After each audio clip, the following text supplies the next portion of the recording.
धन्यवाद सर, आपने मुझे बोलने का मौका दिया और आपने सविस्तर से सुनने का भी बात यहाँ पर रखी। इसीलिए मैं अपने बात को ठीक ढंग से रखूँगा और मैं यही चाहता हूँ कि सरकार के लोग ठीक से सुने और इसका उत्तर वो ठीक से दे, यही मेरी अपेक्षा है और आप मुझे डेफिनेटली सपोर्ट करेंगे, ये मेरी आशा है। सर, मैं शुरू करता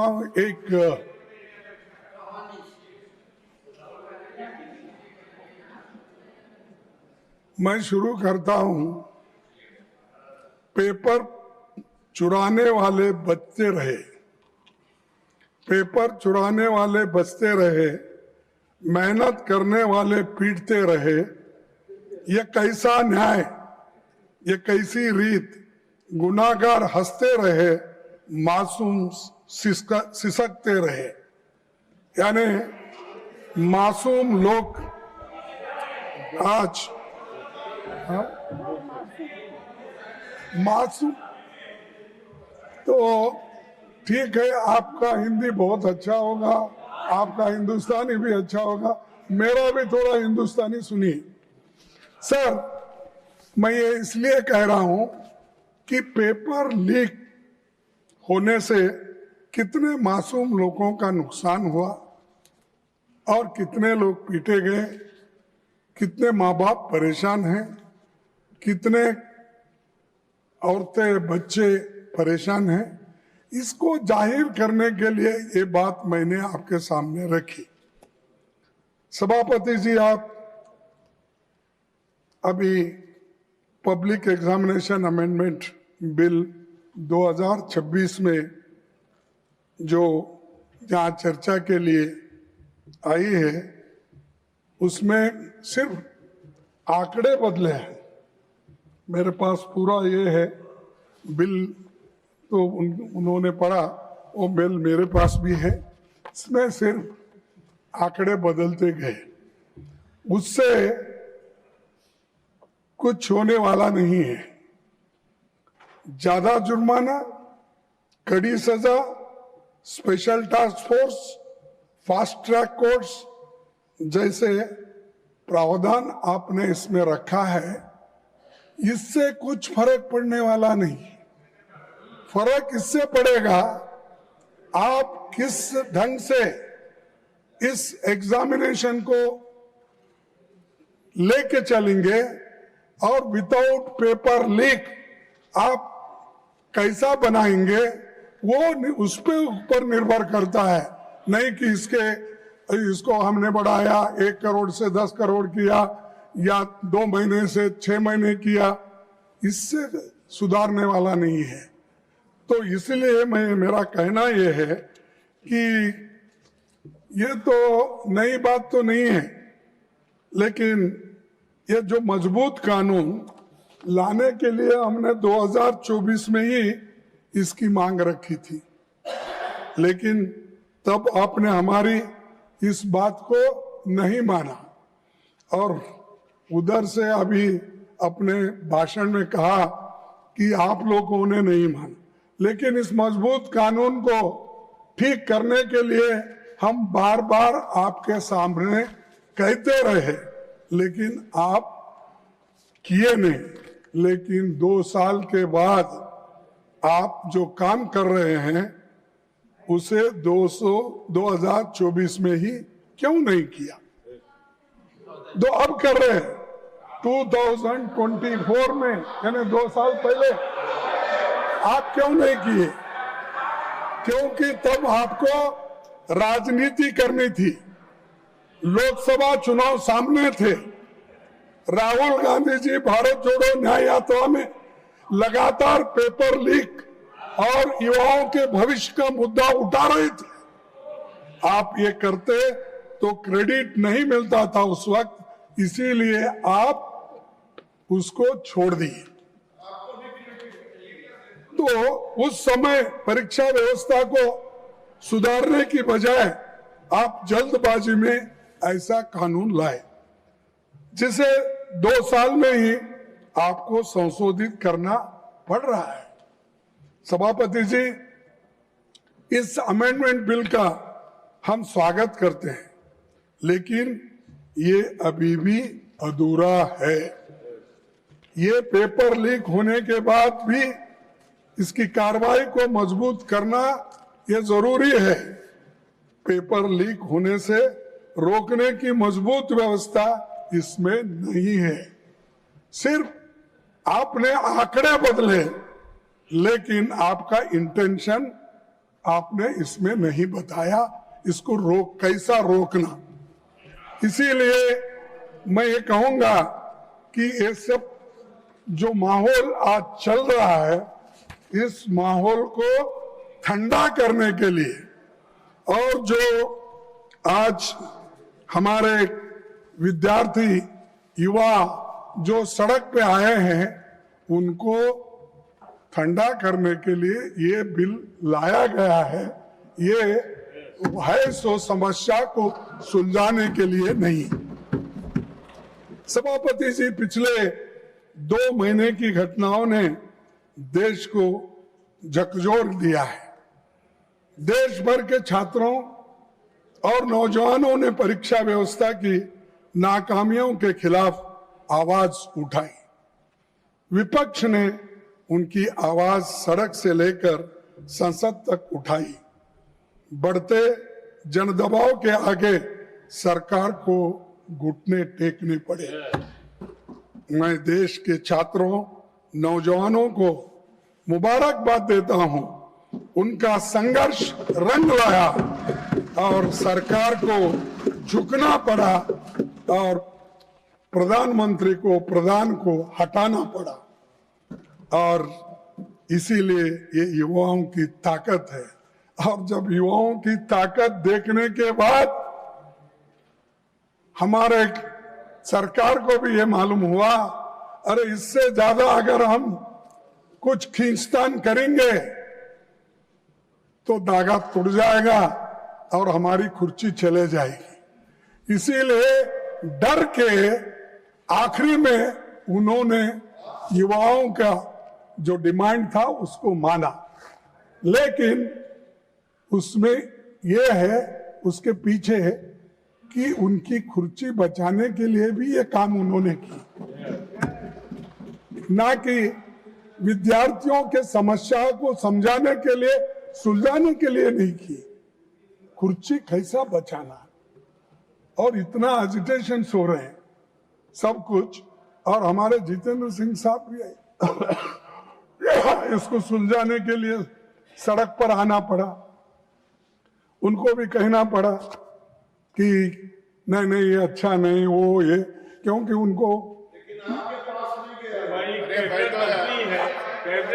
बैठे बैठे कमेंट्री कर रहे हैं।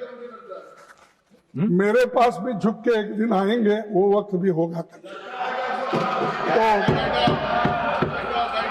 सर, प्रधानमंत्री जी, गिरिराज जी प्लीज सर, तो वो समझाने की भी कोशिश करे, आए सब बोले, लेकिन डर इसका था उनको। वो जो सत्याग्रह या वो जो एजिटेशन था राहुल जी ने उस दिन किया, वो एकदम डर गए और डर के बोले कि ये ठीक, इसको आगे बढ़ाना ठीक नहीं है। तब उन्होंने ये तय किया कि प्रधान को हटाया जाए, शिक्षा मंत्री को हटाया। तब ये एक उनका अंदरूनी विचार है, और आप किसी से भी पूछिए, वो दिल में उनके है लेकिन बाहर नहीं बोलते, क्योंकि मोदी जी अपने कुर्सी के लिए ये सब कुछ किए। ये कदम तभी उठाया जब छात्र पेपर लीक, परीक्षा की गड़बड़ियों और संस्थागत नाकामियों की बात कर रहे थे। तब सरकार ने उनकी बात सुनने की बजाय उनको अराजक कहा और हर सवाल को राजनीति से जुड़ा बताकर खारिज कर दिया था। तो ये मैं क्यों कह रहा हूं साहब, जब विद्यार्थी पहले ये पूछे, महीनों से वो लोग वहां सड़कों पे बैठे और महीनों से एजिटेशन कर रहे थे, अपनी बात रख रहे थे, उस वक्त आप क्यों नहीं पूछे? उस वक्त उनके पास क्यों नहीं गए? उनके पास क्यों आप निगोशिएट नहीं करे? बाद में बुला के नड्डा साहब अपने चेंबर में बुला के समझाने के बजाय जिस दिन वो वहां बैठे थे उसके 2 दिन बाद या 3 दिन बाद अगर आप जाते तो ये समस्या नहीं होती, इतने लोग लाठी नहीं खाते थे, इतने लोग बर्बाद नहीं होते थे, इतने लोग बारिश में नहीं रहते थे। तो ये आपकी वजह से, आपके सरकार की वजह से ये सब भुगतना पड़ा। उसके कारण बीजेपी सरकार है, मोदी जी है, सबसे बड़े हमारे होम मिनिस्टर है अमित शाह साहब, जो दिख रहे ही नहीं। मैं देख रहा हूं, नहीं तो बाकी के छोटे छोटे इश्यू में आके बार बार अपनी बात रखते हैं, हर तरफ घूमते हैं। तो किस तरफ क्यों नहीं घूम रहे मुझे मालूम नहीं। डरे हुए, हाँ, डरे हुए। तो ये प्रधानमंत्री भी मुंह नहीं खोल रहे और हमारे होम मिनिस्टर भी नहीं हो रहे, क्योंकि यहां पर दिल्ली में ही इतनी गड़बड़ हो रही है और आप होम मिनिस्टर हो, लॉ एंड ऑर्डर देखते हो, इतना होने के बावजूद भी, गड़बड़ी होने के बाद आपका मुंह भी नहीं खुल रहा। क्या कोई स्टिच कर दिया क्या? मुंह को बंद कर दिया? बोलना चाहिए था खुलकर। देश का नुकसान होने के बजाय देश के भलाई के लिए आपको बोलना पड़ता है, मुंह खोलना पड़ता है, कभी इंसल्ट भी सहन करना पड़ता है। आप करना पड़ता नहीं, मैं नहीं आऊंगा, मैं नहीं बोलूंगा। अगर आप ऐसा बोलेंगे तो जो सबक स्टूडेंट्स ने तुमको सिखाया है उससे डबल सारे विद्यार्थी और युवक मिलके एक दिन फिर आपको वो सबक सिखाएंगे। सर, 20 जुलाई 2026 को हजारों छात्र शांतिपूर्वक संसद की ओर मार्च कर रहे थे।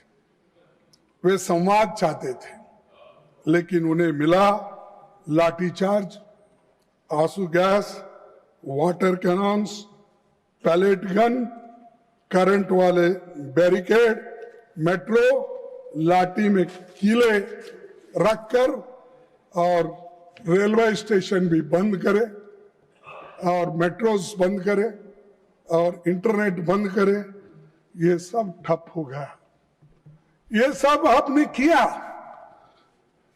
और इससे विद्यार्थी उचक गए, नागरिक भी बहुत इसमें गुस्से में रहे। तो इसीलिए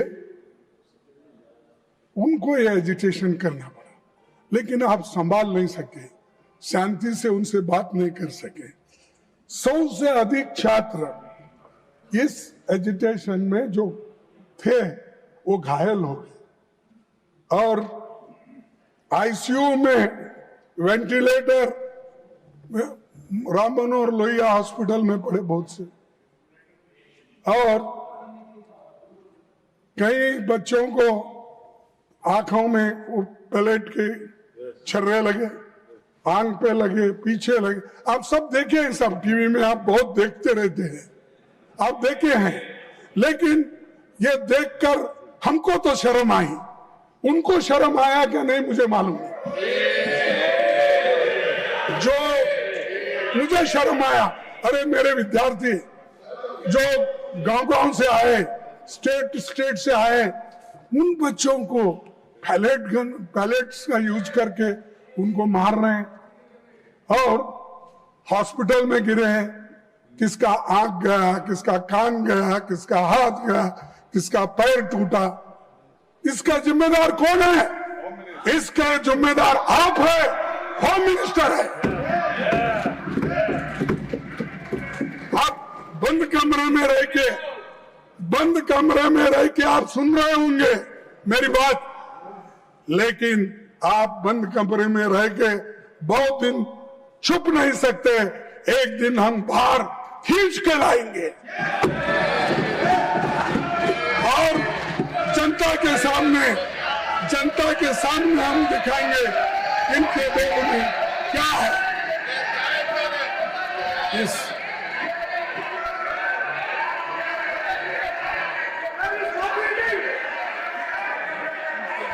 सर, मैं कभी अनपार्लियामेंट्री वर्ड इस्तेमाल नहीं किया। मैंने यही कहा, हम बोले तो जनशक्ति, जनन, लोग, विद्यार्थी, महिला, ये लोग। मैं नहीं ऐसा जाके मैं खींच लेके आता हूँ नड्डा साहब को, होम मिनिस्टर को, ये नहीं बोला। मेरा कहना ये है कि ये जनशक्ति आपको खींच के लाएगी। कम से कम आके सदन में बैठो, बोलो, सुनो, रिप्लाई दो। अब हमेशा हर चीज का हमारे पास हमदर्द बोल के कोई औषध था, तेज नहीं, जिंदा तिलिस्मात। हर बीमारी को जिंदा तिलिस्मात, फीवर आने दो जिंदा तिलिस्मात, और कोई को बुखार आ गया वो जिंदा तिलिस्मात, अच्छा खांसी आ गई जिंदा तिलिस्मात, उसका नाम ही जिंदा तिलिस्मात। हर कौन सी बीमारी आने दो, लोग हैदराबाद में वो जिंदा तिलिस्मात ही देते थे साहब। तो वैसा इनके पास कोई नहीं। हमेशा जो अपने पोर्टफोलियो के विषय रहते हैं, ठीक है, एक आधा बार हमारे स्टेट मिनिस्टर्स उनके तरफ से बोलेंगे, कोई बहुत ही अर्जेंट काम है, ठीक है वो बोलेंगे, लेकिन हमेशा सारी बात नड्डा साहब को लगा देते हैं। वो नड्डा साहब हर चीज का वो निभाते हैं। और उसके बाद अब जितेंद्र सिंह आए, हर चीज को उनको आगे करते हैं। और ये सब क्या है, ये सब जिंदा तिलिस्मात का काम कर रहे हैं। छोड़ो सर, 20 जुलाई की घटना के तुरंत बाद सरकार को देश के सामने पूरी सच्चाई रखनी चाहिए थी, लेकिन हैरानी है कि इतनी बड़ी घटना के बाद भी आज तक मैंने कहा पीएम या एचएम अपनी बात नहीं रखे, इसके बारे में रिग्रेट भी नहीं करे। रात के 12 बजे, रात के 10 बजे इंस्टाग्राम उसमें ऐसा लेके बात कर रहे हैं, और क्योंकि उनको नींद नहीं आ रही थी, बहुत परेशान थे। अरे आपको तो मन की बात बोलने की आदत है, आपको तो हर बात में इंटरफियर करने की आदत है, आपको तो पिछले सरकार को 100 बार गालियां देने की आदत है।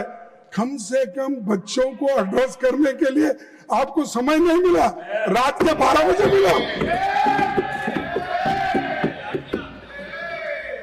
और दूसरे बात, धन्यवाद वो भी रात के 12 बजे। Thank you friends. ये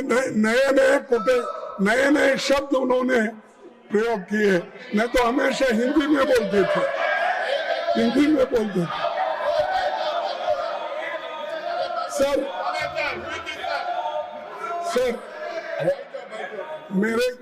सर अरे कोई पार्लियामेंट्री नहीं है मेरा, क्यों दिखा रहे तुम?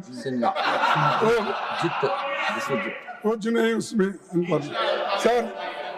सर मैं आपसे पूछना चाहता हूँ, आपके माध्यम से उनको पूछना चाहता हूँ, लाठी चार्ज कराने के लिए, आंसू गैस करने के लिए, छोड़ने के लिए पैलेट गन के इस्तेमाल का आदेश किसने दिया? कौन लाठी चार्ज का आदेश दिया, आंसू गैस का दिया, और पैलेट गन का इस्तेमाल करने के लिए आदेश कौन दिया? न आप स्टेटमेंट दे सकते थे, लेकिन आप नहीं, क्योंकि आप होम मिनिस्टर को हिफाजत करना चाहते हैं, लेकिन बहुत दिन हिफाजत नहीं कर सकते। नहीं होता साहब, अगर आदमी झूठ बोलता है तो एक बार उसका बाहर निकलना पड़ेगा बंटवाल। तो इसीलिए आपके लोग आए, सादे कपड़ों में छात्रों को पीटने वाले लोग कौन थे? दिल्ली पुलिस किसके अधीन है? सीआरपीएफ एंड रैपिड फोर्स किसके आदेश पर काम करता है? इस पूरे घटनाक्रम का सर्वोच्च सूत्रधार कौन थे? कौन थे?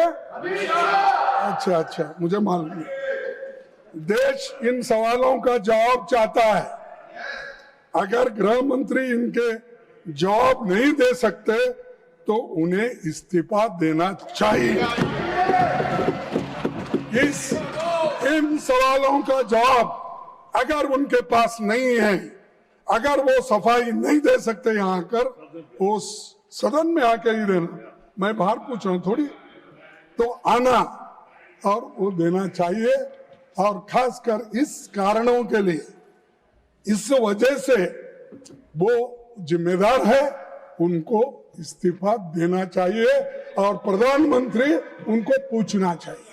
लेकिन प्रधानमंत्री की हिम्मत होती है या नहीं मुझे मालूम नहीं, लेकिन ये उसके जिम्मेदार है।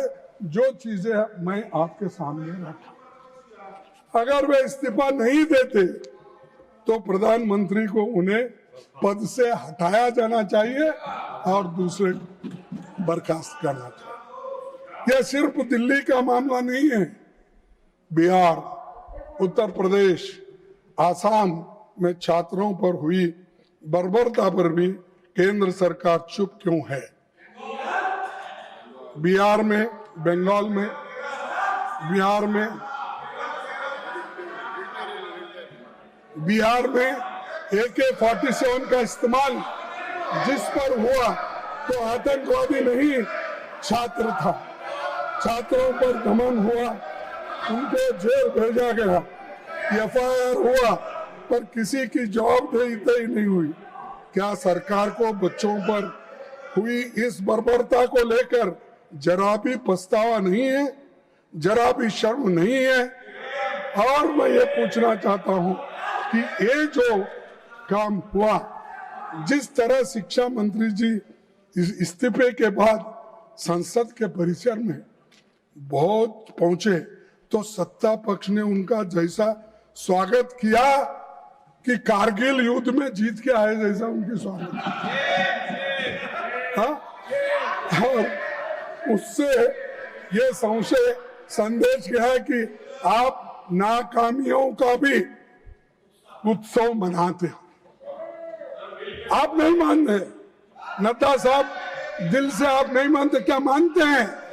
इस सदन के मुख्य तौर पर जो मंत्री राजीनामा दिया, जिसके खिलाफ ये सब चार्जेस थे, क्या वो ऐसा अपना क्या बोलते हो, हाँ, वो सब मुकुट पहन के, शाल डाल लेके हंसते हुए, भाई अरे तुम तो नाराजगी व्यक्त करना क्योंकि मैंने ऐसी गलती की, बच्चों को मारने पीटने लगाया, तो इसलिए ये ऐसी हालत मेरी हो गई। ये पश्चाताप करने के बजाय आपने जो ये अपना जलसा मना रहे। और दूसरी बात, सबसे बड़ा सवाल आज भी वही है।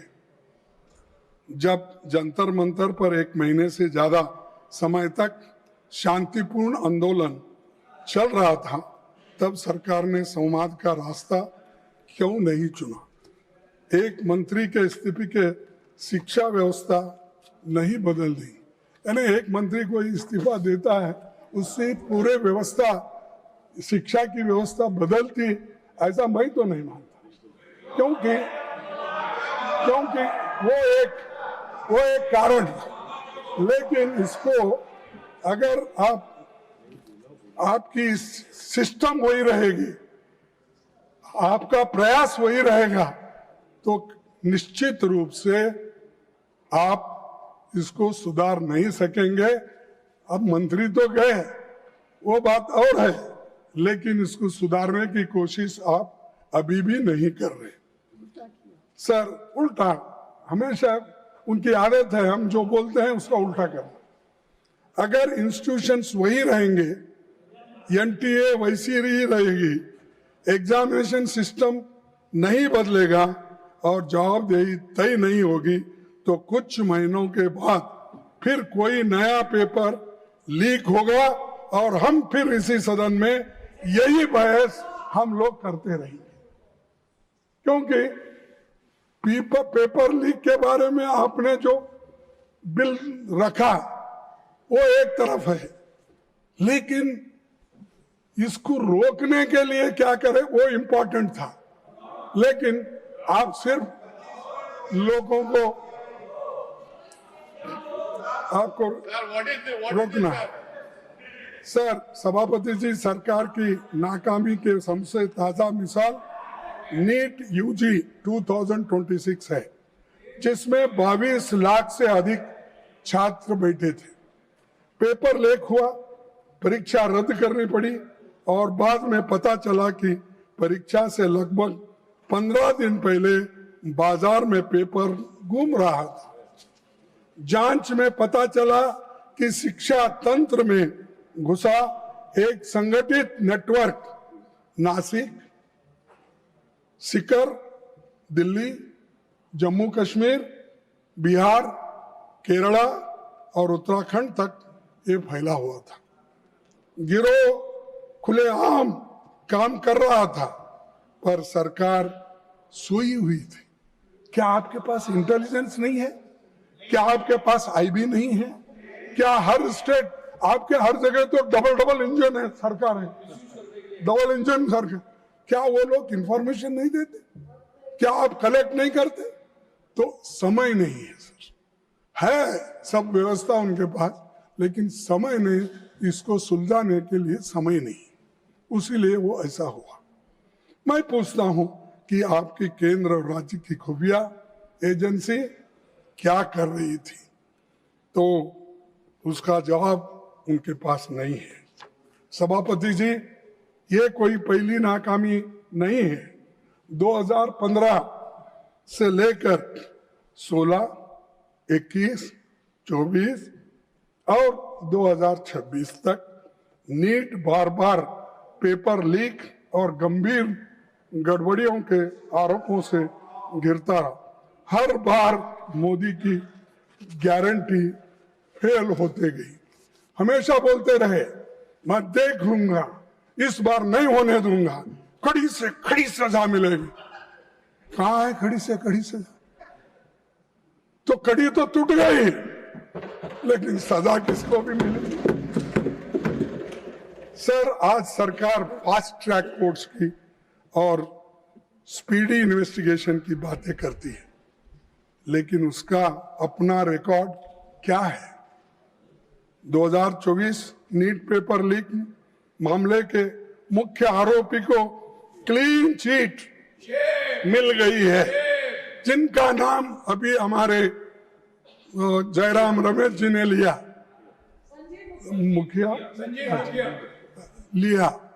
तो क्या किया साहब? उसको नाम मालूम है, जो आदमी किया वो भी मालूम है, डालना है उसको, पार्टी भी मालूम है। हाँ, पहले तो बोलते थे छोटी मोटी चीज को, अगर डी नोटिफिकेशन, क्या है वो, डिमोनेटाइजेशन में अगर मैं विफल हो जाऊंगा तो 15 दिन के अंदर मैं नहीं करूंगा, मैं चौराहे पे अपने आप को लटका देना, मेरे फांसी डाल। ये उन्होंने कहा, मैं मजाक से नहीं कर रहा, आप ही की बात है, लगाओ ना इसको। जो आदमी किया आपको मिला है, आपके हाथ में है, जो आपको उसको क्लीन चिट दे रहे, जो मिलता है उसको छोड़ रहे, और आपका अचीवमेंट 0 है, किसी को शिक्षा अब तक नहीं हुई।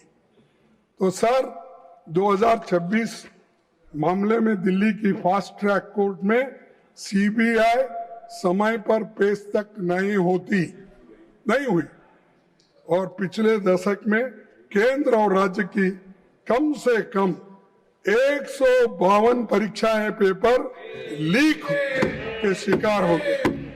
और Karge ji, आज तक how much minutes more you paper want? Leak के मामलों में sir How many more minutes you want? Because time is over. I am just asking. I want, sir, you could have asked me how many more hours you want instead of more. That I can. That is correct. But we cannot sit endlessly. Sir, I now. want, I will finish another half an hour.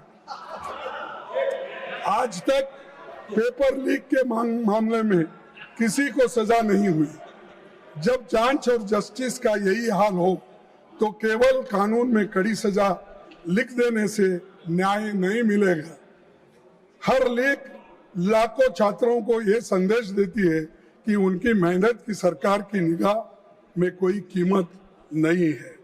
इसका सीधा असर बच्चों के मानसिक स्वास्थ्य और पड़ता है और मोदी जी के कार्यकाल में लगभग 1.25 लाख छात्रों ने आपकी सरकार की नाकामियों के वजह से सुसाइड कर लिए है। सर, सरकार ने शिक्षा व्यवस्था में भरोसा बहाल करने की जगह हर बार केवल डैमेज कंट्रोल और हेडलाइन मैनेजमेंट किया है। देशव्यापी छात्र आंदोलन के दबाव के बाद 12 साल में पहली बार शिक्षा मंत्री का इस्तीफा हुआ, हायर एजुकेशन सेक्रेटरी का तबादला हुआ और एनटीए के 47 अधिकारियों को हटाने का दावा किया। लेकिन सर, इसमें मैं पूछ रहा हूं, 47 में कम से कम 15 जगह खाली है और बाकी के तो लोग कॉन्ट्रैक्ट बेसिस पे हैं। अब किसको निकाले आप? कहाँ है 47 लोग? तो ये सब दिखाने के लिए, कहने के लिए मत करो, लोगों के दिल जीतने के लिए करो, ये महत्व का है, और बच्चों की हिफाजत करने के लिए करो। सर, सरकार मानती है कि दोबारा परीक्षा करा देने की पेपर लीक का समाधान है। नीट 2026 री एग्जामिनेशन में 2 लाख से अधिक छात्र शामिल ही नहीं हो सके। छात्रों की तुलना में लगभग दोगुनी छात्राएं परीक्षा से वंचित रही। कम समय में दोबारा परीक्षा ने आर्थिक रूप के कमजोर परिवारों पर आवास, ट्रैवल और अतिरिक्त खर्च का भारी बोझ डाल दिया। सर, करोड़ों छात्र अनिश्चितता में जी रहे हैं। परीक्षाएं टलती है, पेपर लीक होते हैं, नतीजे देर से आते हैं और भर्तियों का वर्ष तक अटकी रहते हैं। नतीजा ये होता है कि युवाओं का करियर रुक जाता है। कई उम्मीदवारों की उम्र सीमा निकल जाती है। इसीलिए हमारी मांग है कि सभी परीक्षाओं के लिए एक कानूनी रूप से टाइम बॉन्ड एनुअल कैलेंडर बनाया जाए ताकि सरकार भी समय सीमा के प्रति जवाबदेह हो और छात्रों का भविष्य अनिश्चितता से, भरोसे से न रहे। सर, मैं और एक चीज आपके सामने रखना चाहता हूं, वो है इसके बारे में कि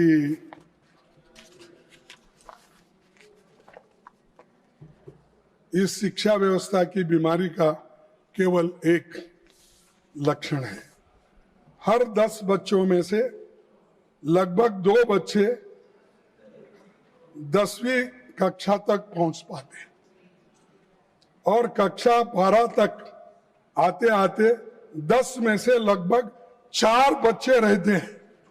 यानी इससे आप अंदाजा लगाइए, 10 में से 4 बच्चे अगर हाई स्कूल तक जाते हैं तो क्या इस शिक्षण का वैल्यू है। और पार्लियामेंट्री स्टैंडिंग कमेटी जो 355 रिपोर्ट के अनुसार लगभग 10 लाख शिक्षकों के पद खाली है।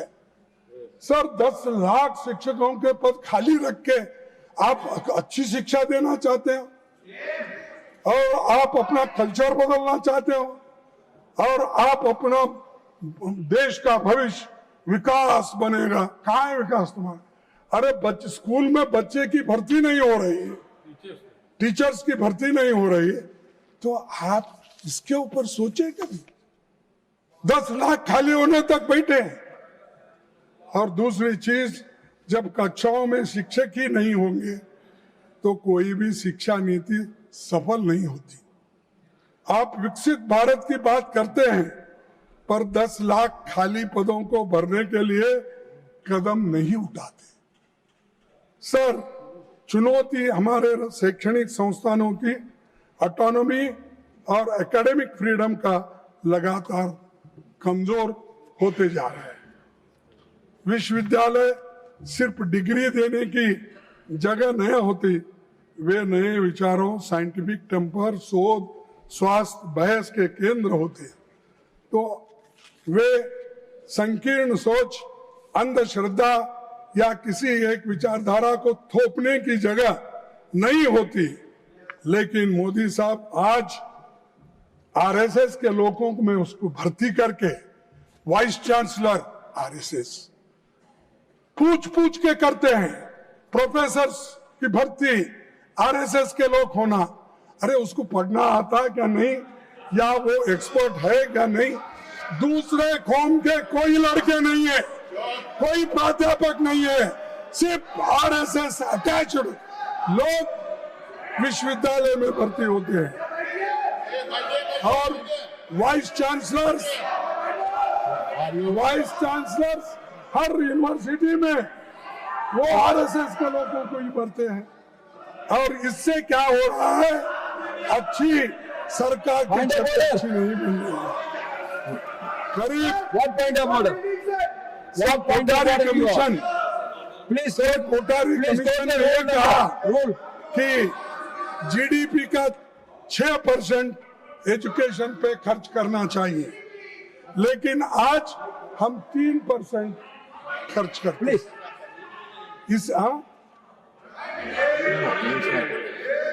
यानी 6% खर्च करना ये रिपोर्ट कहता है, लेकिन सरकार अब तक 3% खर्च कर रही है। इससे शिक्षण का सुधार होता है, बच्चों को शिक्षक मिलते हैं। अरे थोड़ी तो आप इसे ध्यान दो ना। और दूसरी चीज, इसी का नतीजा है कि शिक्षा एक बड़ा कारोबार बन चुका है और प्राइवेट इंस्टीट्यूशंस सब खुल रहे हैं। उसके वजह से गरीब के बच्चे तंग और तबाह हो चुके हैं। आज देश में उच्च शिक्षा संस्थानों की संख्या 70,000 से ज्यादा है, जिसमें करीब 4 करोड़ 50 लाख छात्र दाखिला लेते हैं। लेकिन SC/ST के बीच एनरोलमेंट आज भी राष्ट्रीय औसत से एवरेज से कम है। डिसेबिलिटी वाले छात्रों की मौजूदगी 0.12 है। सभापति जी, ये उस सोच का सिंबल है जो शिक्षा को सबका अधिकार नहीं बल्कि कुछ लोगों का विशेष अधिकार मानती है। सरकार की नीतियां बार बार उस मनुवादी सोच की याद दिलाती है जिसका उल्लेख मनुस्मृति में मिलता है। और वहां पर मैं संस्कृत तो उतना ठीक ढंग से पढ़ नहीं सकता, लेकिन उसका ट्रांसलेशन मैं आपको पढ़ा के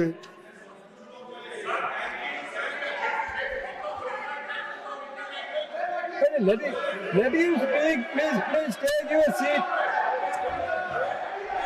Ranchuji, please take your seat. Let him speak. If any objection is there, then we will look into it. अच्छा, ओरिजिनल टेक्स्ट के लिए लो बुक लो, मैं उसका ट्रांसलेशन करूं। ये पढ़ो इसमें। आप तो अरे आप जी, you take your seat. ये मनुस्मृति है, पढ़ो इसको, मैं देता हूं मैं आपको। तो इसीलिए Please stay. Sir Your member is shouting. No, I- When your leader is speaking, why you are shouting? आप इतना मेरे को टाइम दे रहे, धन्यवाद करने के बाद इंटरफियर कर रहे उनको। सर आप भी सुनने लायक है, आपको भी सुनना जरूरी है, क्योंकि आप I can give you more time also, but you don't like late night speeches. That's why I want to curtail it. Sir 1 minute sir, अरे उस विधायक की बात ही कर रहा हूं, हर चीज आपको बताया, नंबर बताया, टीचर्स के नंबर बताया, सिलेबस बताया, और एक बात बता दो, आप शिक्षा में सुधार लाना चाहिए, सबको समान और न्यायपूर्ण शिक्षा देंगे। और आपका ये भी कहना है कि जो विश्वविद्यालय है उसमें अच्छे अच्छे टीचर्स डालना है, अच्छे वाइस चांसलर आना है, लेकिन उसमें ये भी आ रहा है, सिलेबस जो बदल रहे हैं आप, उसमें ये भी आ रहा है, ये क्या है, शूद्र के वेद पाठ सुनने पर शीशे और जस्ते से उनके कान भर दिए जाए,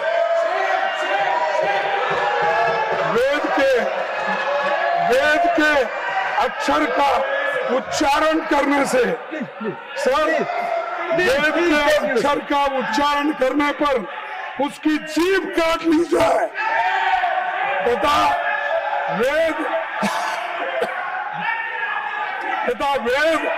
मंत्र धारण करने पर उसका शरीर काट डालना चाहिए।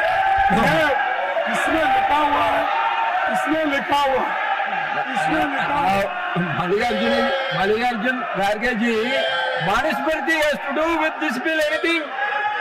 No, whether this Manusmriti is having anything to do with These this are bill? the RSS syllabus. This is coming in the university, No. high school, all that. Sir, Please conclude your speech, please. मैं आपसे Please take your seat. I'm going to call. ऐसे Please take your seat. Please ऐसे take. विचारों Yes, को I understand you. Please take your seat. और Madam, वैज्ञानिक please विचारों take को your seat. हटाया जाए। और Please conclude. सर मैं आपसे हाँ Please conclude your speech, please. I'm coming to him. Take your समझ seat. सकते हैं कि ऐसी I'm going to call सोच him. आज के आधुनिक युग में रखने वाले भी हमें दिखते हैं, इनके पैरोकार Kharge ji, you दिखते please हैं। conclude your तो speech, दुनिया please. क्या सोचती होगी? सभापति जी, यूपीए सरकार ने हर I'm going to call the leader of the house. शिक्षा You का please take अधिकार your दिया seat. था। I'm going to call him now. आज I'm going to call him now. You please take your छीन seat. ले रहे हैं। Please Shrimati conclude. सोनिया गांधी जी के Kharge ji, please तो conclude. यूपीए सरकार ने कंपलसरी एजुकेशन के लिए और राइट टू एजुकेशन के लिए Gujarat, you are a minister. You please take your seat. I am going to call you. I am going to call the leader of the house. You please take your seat. Kharge ji, please conclude. Please conclude.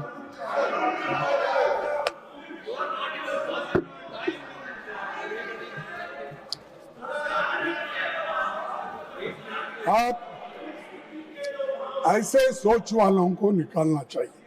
सभापति जी, UPA सरकार ने हर नागरिक को शिक्षा का अधिकार दिया, लेकिन ये लोग अधिकार छीन ले रहे हैं। और मैं Please conclude. Kharge ji, please conclude. Now already 15 minutes. अरे तुम्हारे वजह से खराब हो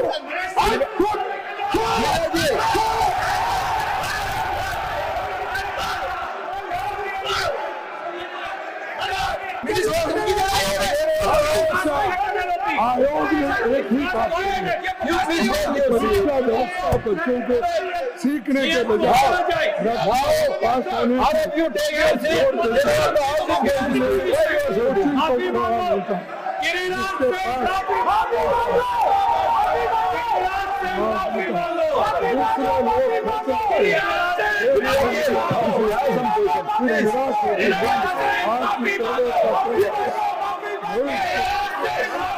एक बात बहुत विनम्रता से अनुरोध करना चाहता हूँ।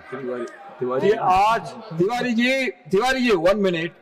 When you are speaking, when LOP is speaking, all your members are standing all the time. नहीं सब बैठ गए, सब बैठ क्या सब बैठेंगे? सब बैठ गए। क्या सब बैठेंगे? Every time I have to ask them. सब बैठ Every time I have to ask them. No, you should have some discipline. You should have some discipline. When I am asking him to speak, you are shouting. Sir एक minute बस, हाँ, मेरा एक व्यक्तिगत Yes. अनुरोध है sir.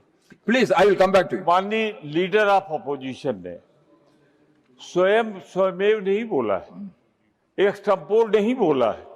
उन्होंने अपने समर्थन में परिमल प्रकाशन पब्लिकेशन नाम है और ये किताब इनके कार्यकाल में छपी है, चल रही है, प्रतिबंधित नहीं है। तो अगर ये दिखा रहे हैं तो गलती इनकी है। I want to know from you, Tiwari ji, are you authenticating? Tiwari ji, ले जाओ बुक दो। no, I don't want the book. Sir. I don't want to go into the book. I am मैं not ये worried कह रहा about हूँ, 12 साल municipality. से What I मुझे- want to know from you is whether you are Garge ji is अरे, authenticating that book. You are not authenticating. Then why you are quoting from that book? That is not correct. मैं सिर्फ इतना कह रहा हूँ Yes. कि 12 साल से इनकी Now- सरकार। सर देखिए मैं आपका धन्यवाद करता हूं, लेकिन मैं जो बनारस यूनिवर्सिटी में पब्लिश हुई किताब को रेफर करते हुए और गौतम ऋषि ने जो बोला है वो मैं यहाँ पर रखा। There are so many books from so many universities. ठीक है। Whether we can authenticate everything. We can. We cannot now. So I am Okay. requesting you please stick on to the Yes. subject Sir. of the bill. सरकार Please, का ये please दायित्व take your seat. ऐसा Saraji, नीति please take your seat. और कारोबारी Please take माहौल your- तैयार करना है जो निवेश को आकर्षित करे।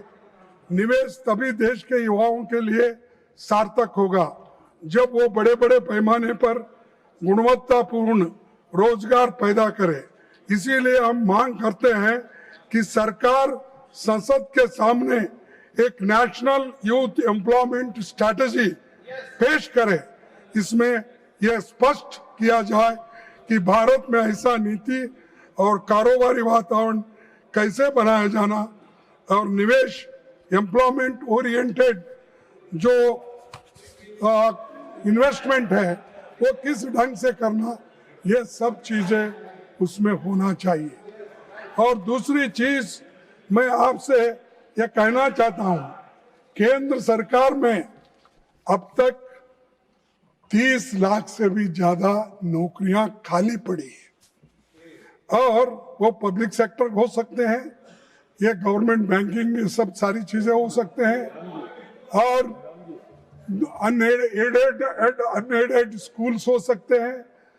हर जगह जो गवर्नमेंट मदद करती है वैसे इंस्टीट्यूशंस भी हो सकते हैं। लेकिन 30 लाख वैकेंसी रहते हुए भी ये भर्ती क्यों नहीं कर रहे? Why they are not filling? क्योंकि ये शेड्यूल कास्ट को जाता है, क्योंकि ये बैकवर्ड्स को जाता है, क्योंकि 50% वैकेंसी उनको जाता है। तो आप भर्ती नहीं करना चाहते और गरीबों के बच्चों को नौकरी नहीं देना चाहते, ये मंशा आपकी है। तो इसीलिए मैं आपसे गुजारिश करूंगा कि public sector units, government aided institutions, sanction post, इसको तुरंत ही भर्ती करना चाहिए। ये मेरी तीसरी मांग है। और लास्ट में मैं आपसे कहूंगा और लास्ट में मैं ये Please कहूंगा conclude, Mallikarjuna Kharge ji. अंत में Already मैं you have चार taken more than 50% of the सीधी सी allocated मांगे time. रखना Still, I am चाहूंगा। giving you the time. You please conclude. Sir सीधी मेरी 4 मांगे हैं। एक, देश में 1 फिक्स्ड एनुअल एग्जामिन कैलेंडर होना चाहिए। छात्रों को हर साल अनिश्चितता और देरी का सामना नहीं करना न करना चाहिए। और दूसरा, इस पूरे मामले की सुप्रीम कोर्ट की निगरानी में एक हाई पावर्ड कमेटी से स्वतंत्र जांच कराई जाए ताकि सच सामने आए और जवाबदेही तय हो। तीसरा, पब्लिक सेक्टर्स, गवर्नमेंट, ये इंस्टीट्यूशंस में जो भी खाली जगहें हैं वो भर्ती करना चाहिए। और चौथा, लॉ एंड ऑर्डर की घटनाएं आ गई है, हमने बहुत सी चीजें जो लाठीचार्ज हो गया, सब चीजें हो गई, तो पहले ये सारी चीजें घटनाएं हुई है, औरतों को घसीटते लाए, लोगों को मारे, बच्चों को मारे, इसका सब इसकी इंक्वायरी होनी चाहिए। इसके लिए तो मैं हाई कोर्ट में सुपरविजन में होना चाहिए सर। और एक किसान आंदोलन में किसानों के साथ तो आप ज्यादती किए, महिला पहलवानों का जंतर मंतर प्रदर्शन में सड़क पर घसीट के लाए, मणिपुर हिंसा हो गई, तो ये सब अब छात्रों पे बर्बरता हुई है। मैं आपसे विनती करता हूं, ये सब के कारण और सब ये सूत्रधारी जो है जहां भी बैठे होंगे वो फौरन इस्तीफा दे। अमित शाह साहब, होम मिनिस्टर, ये रेस्पॉन्सिबिलिटी ले, राजीनामा दे, तभी ये समस्या हम सुलझाएंगे और लोग भी इसको एक्सेप्ट करेंगे। धन्यवाद, आपने मुझे समय दिया, इसीलिए आपको भी दूंगा, सब सुने उनको भी दूंगा।